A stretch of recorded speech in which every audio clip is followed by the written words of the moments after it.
She met Ethan Hart at a gallery in Manhattan, charming, tailored, and 10 years older.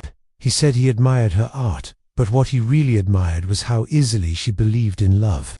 Julia thought she had found someone who saw her, not just her beauty or talent, but she had no idea Ethan had a fiancée tucked away in the Hamptons and a reputation he'd buried behind designer suits and silent settlements. He bought her canvases, took her to private villas in Italy, whispered about her future, about their future. Julia, raised on survival and scholarship, had never flown first class until Ethan. She let herself believe this wasn't temporary.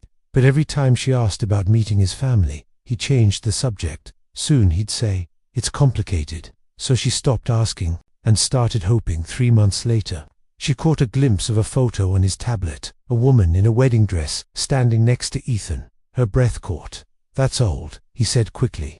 But the date in the corner said otherwise. She didn't scream, she just stared. And for the first time, she noticed the coldness behind his eyes, like none of this ever mattered to him. He offered her money. Not an apology, not a confession, just money.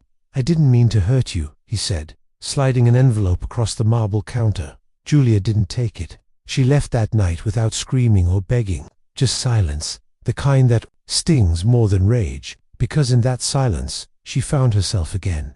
Months passed. Her art began selling on its own. No Ethan, no favors. Her name appeared in Vogue's Rising Talents column. She never heard from him again. But one night, at a new exhibit, she saw him standing in the crowd alone. She didn't look twice, because she wasn't the same girl anymore, and he was just a man who lied beautifully.